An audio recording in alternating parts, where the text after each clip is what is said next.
gudoomiyaha gobolka Banaadir ahna duqa magaalada Muqdisho mudane Cabdiraxmaan Cumar Cismaan injineeriso oo ka qayb galayay barnaamij loogu magac daray Nabadside oo soo qaban qaabiyay ururka dhalinyarada gobolka kaas oo looga hadlayay doorka ay dhalinyarada ku leeyihiin nabadgelyada iyo horumarka caasimadda iyo sidii loo mideyn lahaa afkaarta dhalinyarada gobolka Banaadir. barnaamijkan oo lagu qabtay degmada Howlwadaag ayaa waxa ahmiyadiisa ka warbixiyay gudoomiyaha ururka dhalinyarada gobolka Banaadir mudane Cabdikaafi Maxamuud Makaraan. barnaamijka mudane gudoomiye waa barnaamij 17 degmo la rabo inuu ka dhaco hadoo Ilaahay nafta nagu gaarsiiyo oo aan rabno inaan xogta ka soo aruurino xogtaas oo maamulka gobolka Banaadir ugu soo celin doono sida dhalinyarada iyo laamaha amaanka sida iskala shaqeyn lahaayeen iyo shacabka magaalada Muqdisho sida door ugu yeelan lahaayeen xasilinta caasimadda magaalada Muqdisho. mudane gudoomiye farxad ayaa noo tahay waxaan aaminsanahay dhalinyarada waa awoodda koowaad ee dalka nabadeyn karto waa hadii fursad la siiyo fursadaas oo ah in kalsooni ay ku qabaan ciidanka iyo laamaha amaanka.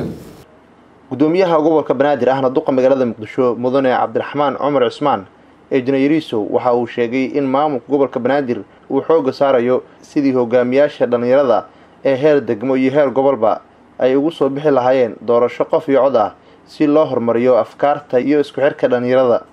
2020ka doorashooyin ayaa la rabaa in la qabto.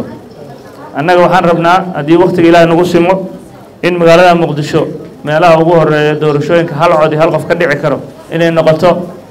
si taas ku hirgashana waxaa la rabaa qof walba kaalintiisii inuu ka qaato.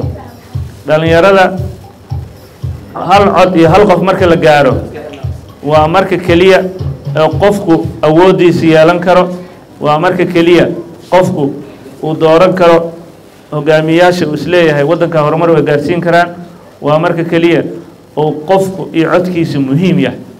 waxaa laga bixi doonaa qabiil waxaa laga bixi doonaa arrimo oo Soomaalida muddo na soo raagtay taas waxay dan ugu jirtaa qof kasta oo Soomaaliyeed gaar ahaan dadka dhalinyarada ah. si taas loo helo oo 2020 magaalada inay doorasho ka dhici kartana la hirgeliyo waxaan hadda wadnaa qorshe ah ururka dhalinyarada ee heer degmo ilaa heer gobol inuu doorasho ku yimaado. si taas loo helo waxaa la rabaa door iyo kaalin fiican ka qaadataan.